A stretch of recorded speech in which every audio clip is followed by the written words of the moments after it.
The guru is life. Good morning. We've got one of my favorite topics going on this morning, so I was just a little extra excited. It's all about land, and it's raw land. I personally develop raw land. I love the development of raw land, and people can get excited when it comes to putting together raw land and selling it and putting it together, the whole package. So welcome to Real Estate Daily with your guru. We've got a great morning going on. And yes, your guru is just a little bit excited this morning because I love land. So just full disclosure here. I put together a piece of raw land on Mount Rainier lots of years ago, back when I still had eyesight, thankfully. So I bought some acreage and dozed. It was raw. It had never been dozed before. We had the trees there and we dozed it out, and you go and you hike your land and you start discovering what's there. The learning process in the late 80s for me, wow, it's getting to be a long time ago. The learning process was steep. It was my first time.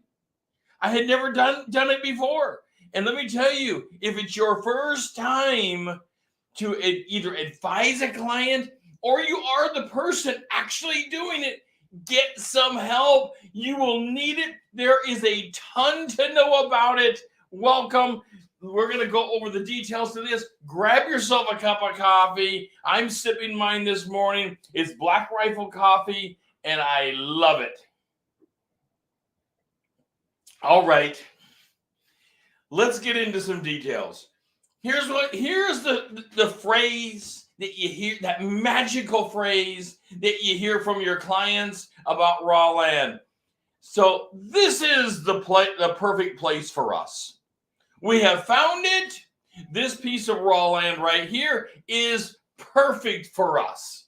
And the first thing you need to ask yourself is how would you know that it's perfect? So you ask them, have you ever developed a piece of land before? No, but lots of people do it. You're right.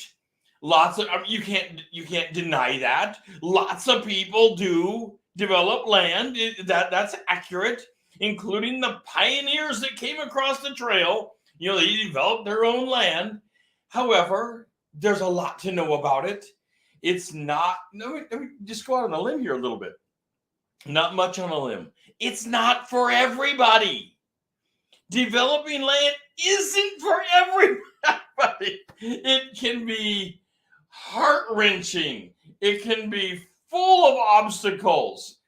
At the end of the day, you may end up with the perfect piece of property and home for you, your client, the everybody. But that you will go through something getting there. Okay, the first thing you need to talk about is zoning. Is the zoning of the area even something that you would be interested in for the client? Does the zoning work for your client? They want to put a residential home there. Does it even allow for a residential home? Does it even allow for a home at all? Everybody thinks, well, it's a piece of property. Of course it can have a home. No. There is lots of property. And I'll tell you, there's a bunch of it right here in the Columbia River Gorge. And the pieces of property can be large. And you can't have any home on it. It's not zoned for it. So remember how zoning works. We had a show on this. If not, go back and take a look at the zoning show. It'll enlighten you on the basics of zoning. So there is the state rulings on zoning. And then there is the counties and the local municipality overlays. And then there are federal overlays as well to any of these pieces. The most restrictive applies.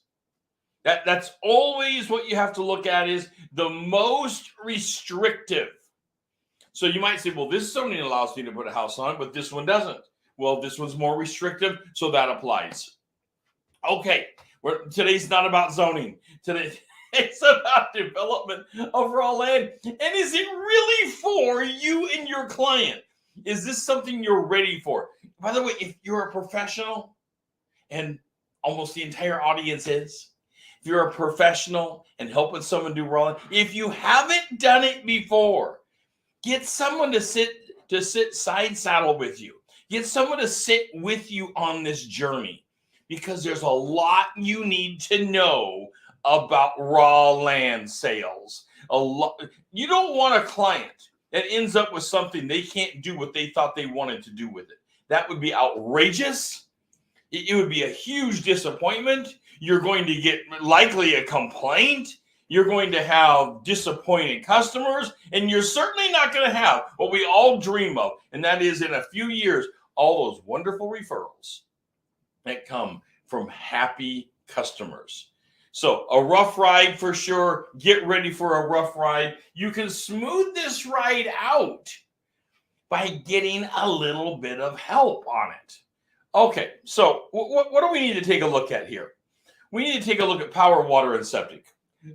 I rattle it off like as if, it's the nothing thing. The power, the water, the septic. Well, let me tell you, these three items will make and break initially. So you've got the zoning. That's your first cut. And now you've got to take a look at power, water, and septic. These three items are huge because, well, they allow us to live our life.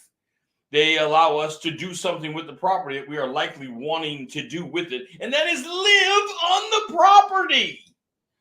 Okay, so let's take them apart one at a time. Power.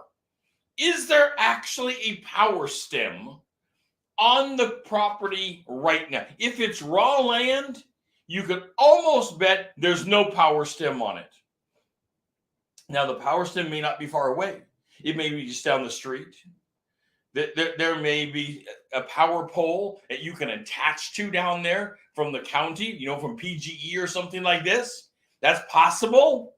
Or you may end up having to put in a system that would allow for enough power even in the area. And yes, it's charged to the local person putting in the property and development of the property. You may have to pay for your part of a transformer. I had to back in the 80s. And back then, and I don't know how much it's costing now, but back then there were 4 properties going to share one transformer. And it was $2,500 approximately a piece. That's a lot of money to add, but to everything. And $2,500 by itself, maybe not a lot of money. But in addition to everything else, it can be a bunch of money. So there's not power on the property. You want to put power out on the property. And what do you do about actually getting power on the property? That is tough, because to bring it there's a bunch of rules, a bunch of regulations, a bunch of permits. You've got to be dealing with the local power company and the permitting, because it has to be usually trenched in. Mine, by the way, of Mount Rainier had to be, so deep, and I put in like a 48-inch hole so I could put power and water was allowed to go side by side. A Schedule 40 pipe. I don't want to get too deep in the details on it because it becomes crazy. All the things that have to be down there in that trench, and the type of piping and all the things. So you're looking at all the laws that cross over back and forth to get this done. It's hard to do. I will tell you what I tell most people. If there's no power on the property and it just doesn't exist, plan for and there's power in the street, plan for $10,000 to $15,000 to get it on your property. Now, maybe you'll beat that. Maybe you can bring it in for much less. But plan a little high until you know better. But don't get cross with the law. Don't get cross with the inspectors. You can start having an argument with the inspectors. You can start having the argument down there at the permits. And you need these people on your side, because it's going to be a difficult process to actually get this done. All right. There is also appeals to all this process. And today is not the day to go into LUBA, Land Use Board of Appeals, as well as other appeals for permitting processes that can happen. But I do want to put it out there. If they initially say no, there's often some form of appeal process. By the way, take a moment. Let's slow down just for a second. Hit that like button. I love it when you hit the like button, and also share your comments about how have you helped people develop property. This is such a big category. And with all the influx of population that we've been having for the last few years, which has caused, it's one aspect to it, caused the shortage of inventory. One moment while I sip some coffee. It's helped cause, or aided to the cause of the shortage of inventory that we have. It's just been insane. So of course people are moving out, and the coronavirus itself has caused people to want to do what? And that simple what is sprawl, urban sprawl. They want to get further away from the insanity in the cities. Whether it's the virus or just have a little distance to themselves. Now, that is really important to understand that people want this. So they are looking for land, and they're looking for other ways to use the land. But how can it be done? How much does it cost? How can it be done? What are the elements to pulling it all together? Well, you got to have power. Remember the water thing we mentioned? Well, you got to have water. And water, often when you start doing urban sprawl, so you're getting further and further away from the core, often water and septic don't come along with it. So you're looking to put in your own well. Well, that is difficult. I will tell you what I commonly tell people is start planning around the $20,000 mark for a simple well. Now, you may get that down. I heard of one recently that was only around $11,000. That's terrific. I also had one a few years ago that I was working with that ended up being almost $40,000. So wells can be a bunch of money and lots of permits. And you got to know this. Even if you have a well and they bring in county water, you will likely be required to cap it and use the county water system at that point. Now, there are some differences in that area. We're not going into it today. It gets deep into code and what's happening there. So just be aware that's happening.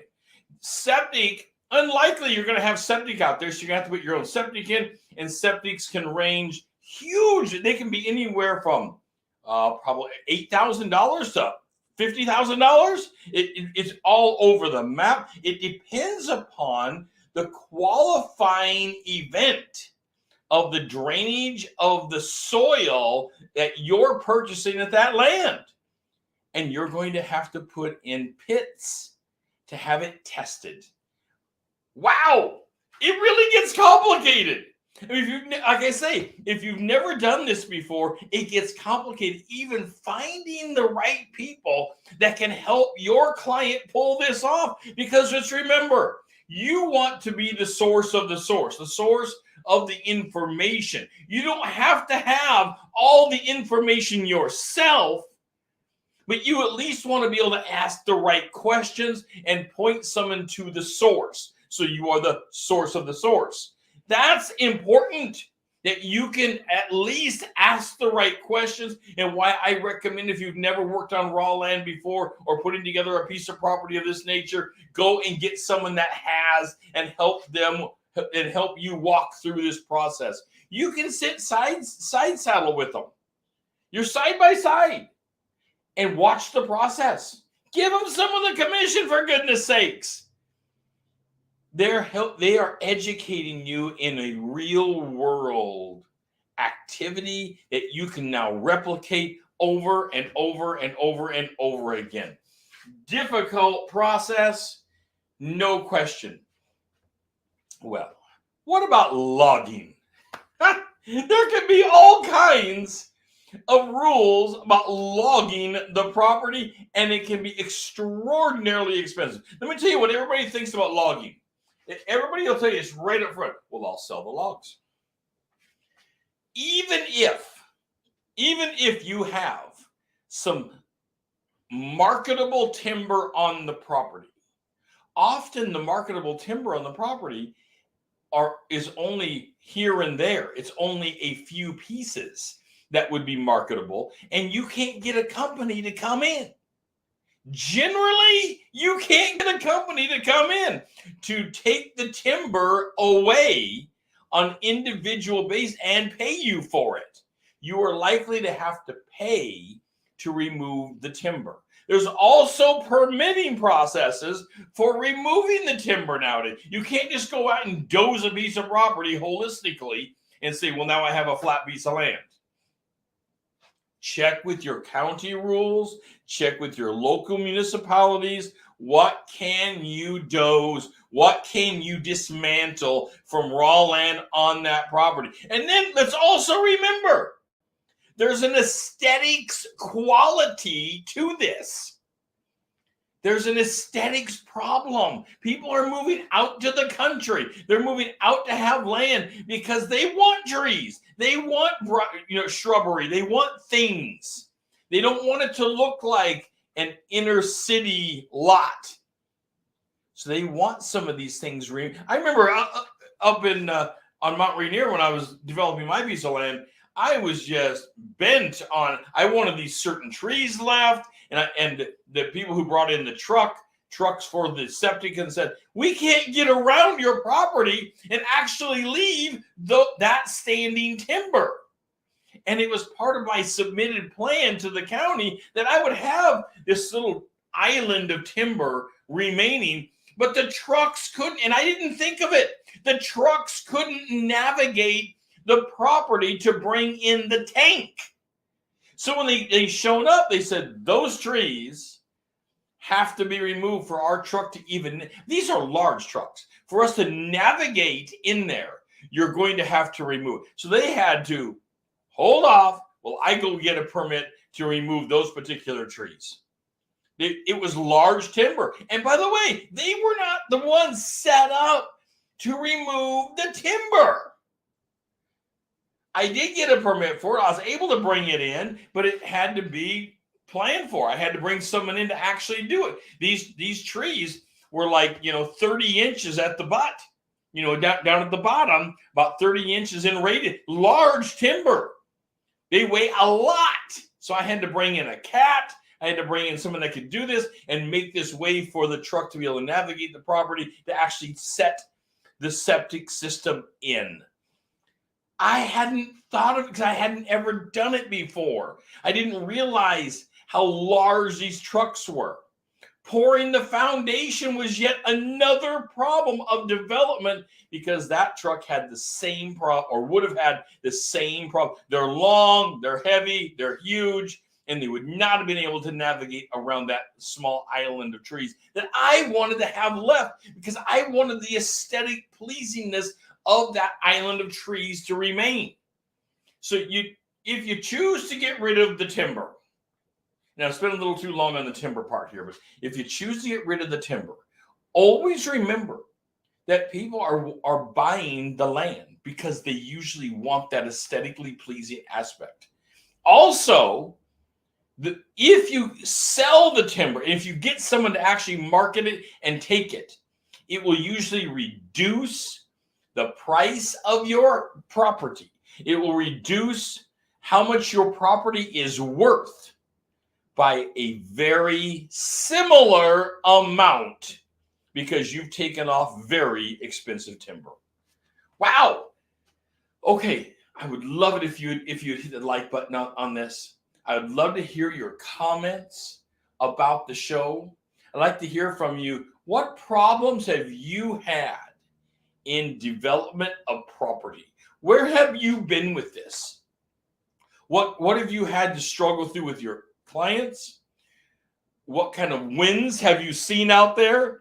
What kind of struggles did you see in the first time you pulled it together? Would love to hear all your comments on this. Also, don't forget that today, it is a Wednesday. Today is the members only event. And to get to the members only event, the Guru members only event, that's on YouTube. And on YouTube, you go and you hit the subscribe button. It's free. But in order to release it, where we dig deeper into your business plan, we dig deeper into building your business, you hit the subscribe button. That opens up the Guru members only events, which we will be doing today and releasing. You can be with us live. You can ask questions live coaching directly on the spot. And if it's not live, you can still submit your questions. We get back to everyone. Today, we've been working, by the way, for a few weeks on the 1-week business plan and peeling all the pieces of it apart. Today, we're working on the finance plan. Yeah, it's complicated. The finance plan, the one people don't like to talk about. Everyone wants to talk about marketing. Everyone wants to talk about branding. Everyone wants to talk about logos and things like this. Well, wildly important, no question. It's all important, but no one wants to talk about the personal finance plan. And I'm not talking about a finance plan for a large business. I'm talking about the finance plan that you need individually as an agent, and what will actually make your business move forward. Join us today for the Guru members only event. All right, back over here to land development. And so your client is saying they desperately want to find some land. Well, let's remember, going back to the core, power, water, septic. These things by themselves will cost more than most people are willing to separately put out. Also, when it comes to lending, a lot of lenders, let me rephrase this. There are nearly no lenders that will lend on raw land by itself. As a home package, there are some lenders that will do a home package for you, no doubt about that. But if your person is just wanting to buy the property itself, I know of no lenders that are lending on raw land all by itself. This becomes difficult because that means the person is going to have to come up with cash somehow, whether that's go and take equity out of their current home and cash out the new piece of land. That's possible. Or they've saved it up, or someone's given it to them. Whatever the process is, they're going to have to find a way to come up with the cash. Now, if they're looking to build on the property, and most are, then maybe a building package and including a bridge loan may work. And that's where you definitely want to talk to your lender. You definitely want to get your lender on board and talk to them about bridge loans, capital loans to start a building project. Remembering this, that there aren't any lenders that I'm aware of that will allow the individual person that owns the property to be the contractor that builds the home. That has went away a few years ago, by and large. Now, you may find an individual out there somewhere. I'm not aware of any, because the banks with liability have decided that the person who owns the property that they are giving the loan to, they don't want to have them build it because they want to hold someone else's feet to the fire. And that makes legal sense. It makes absolute legal sense, but we won't dismantle that today. Just getting it out there. All right, so lots of paperwork and permits. You've got to prepare your client for paperwork and permits. There's going to be lots of paperwork and permits, and you've got to stay ahead of it. You don't want to have to be backing into all of a sudden all the paperwork and permits that's out there. Rules and regulations, well, come on. We're talking about the development of land. You've got to stay up on top of the rules and regulations ahead of time. And you need to help your client stay up to speed with the rules and regulations of the land, because you don't want to get into a deal where you purchase the land and they're in the middle, you've been advising them and they're in the middle of trying to develop this thing, and all of a sudden they run against a rule or regulation that stops them from using the land in the way they wanted it to be used. This is a disaster. You need to be up to speed with this and at least be in the source of the source that would allow them to know where to go to get the information. All right. What about whole package of costs? This is difficult, and it's really beyond our talk today, but you need to start putting together a spreadsheet of all the costs. Start off with, of course, the cost of the land. And then you want to add the cost of the power, and where's the power coming from? Where is the water source coming from? Hopefully you have county water out there. But if you don't, you're going to put in a well. And again, wells can be very, very expensive. Then septic. You're likely to have to put in your own septic. None of that gets you up to speed with or brings you the cost of the actual permitting of the home itself. But you can't have a home without water, power, and septic. So those are a good point to launch off of when you're starting your spreadsheet. Woo! We have been dismantling all the different pieces of raw land, and there's so much more. This is Real Estate Daily. I am your guru. Don't forget to like the show. Don't forget to make a comment. I would love to hear from you. It's a hot topic. As our population is growing, we are spreading further out, and we're taking up more and more and more of the land. And it's imperative that you have the skills, the knowledge, and the abilities to help advise your client to find the perfect piece of land. I'll be talking to you shortly. Don't forget, today we have the Guru Members Only event. Go subscribe on YouTube and open that event up, and we will help you build your business that you could have ever thought larger before. We will help you build your business larger than you could have ever conceived. We also have one-on-one coaching programs. We also have a course called Kickstarter, and the Kickstarter is right down here in the banner. Here's the address to it, which you can learn about our course. You can learn about our program, our coaching programs by going to that link. Take a look at us, and don't forget this. All of our programs have a 100% money back guarantee. You can go and sample it, try it, and see what it's like to build your business dynamically. I'll be talking to you shortly.